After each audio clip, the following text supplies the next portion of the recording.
Here we are. This is video number 2 in this 2-video series on engraving a flange for my friend Richard for his banjo.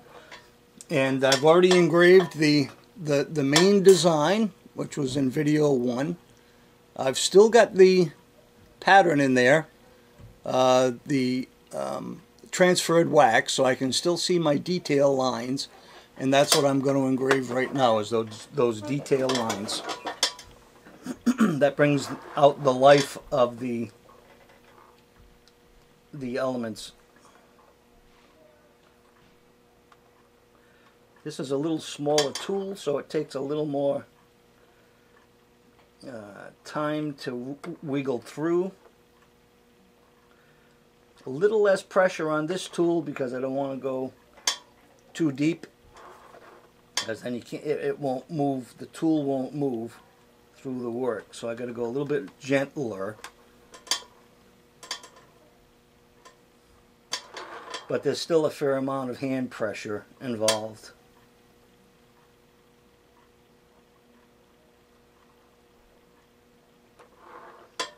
And all of these cuts have to match the curves that are already there, because this is like the shading or the detail of the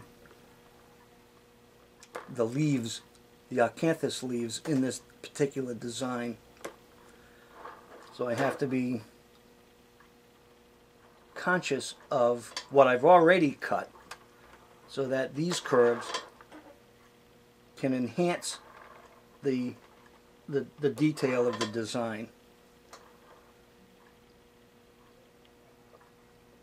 Always have to be aware of the orientation of where top is and where bottom is, so that it has a logical shading pattern to it.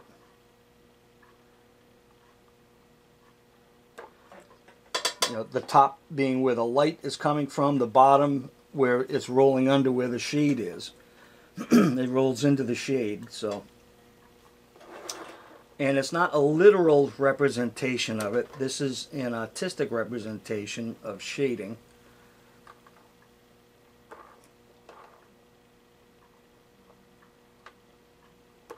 It would be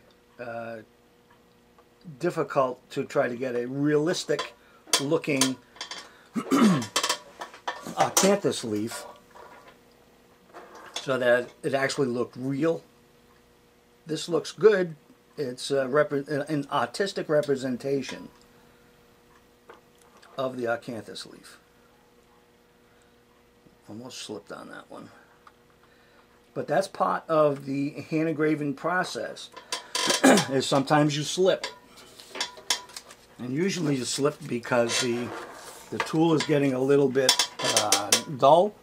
So what I do is I'll take a piece of 4000 grit and just buff the edge of that tool just a little bit, and that will restore the point to being nice and sharp. Doesn't take much. Doesn't take much to dull it, and sometimes it doesn't take much to sharpen it.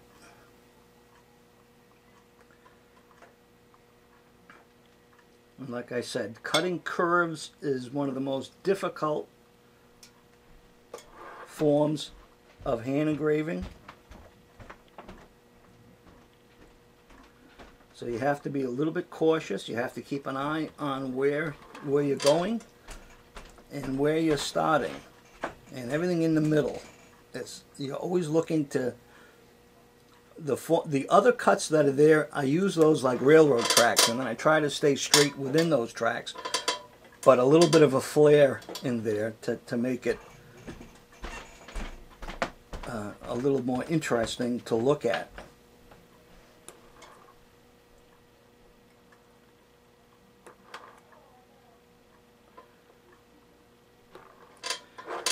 I first did hand engraving in the mid-1970s when I was working at the L.G. Balfour Company in Massachusetts. I was not a hand engraver there. I worked with film, but I worked with hand engravers, and I always thought the process to be quite fascinating. Now those gentlemen that I worked with were highly skilled banknote engravers. They could cut a really fancy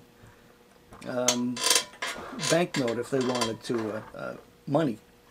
You know how fine the engraving is on money. They could do that kind of stuff. But this engraving that I'm doing, they trained me. They put together the set of tools for me. Very hardened steel. Most of the steel in these tools was made in Shefford, England. It's Shefford steel. But I showed an interest in the process of hand engraving because I thought it was fascinating. And so they trained me in my spare time there. During lunch hours and stuff, they showed me how to do some of this. The designs that I draw come from having an art school education and seeing other engravings. And some of these types of elements, these acanthus leaf elements, have been used for centuries in hand engraving on guns and other items. Now, a lot of the banjos in the world have lots of fancy engravings on them, and that's the type of engraving it is. It's ornamental engraving.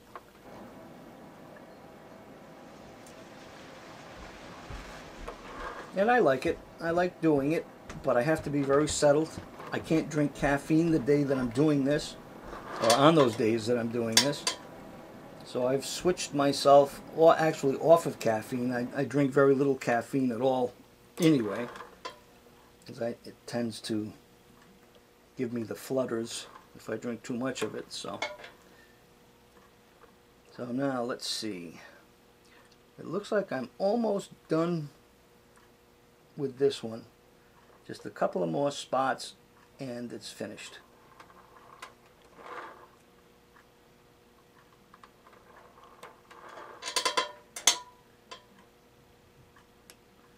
There we go.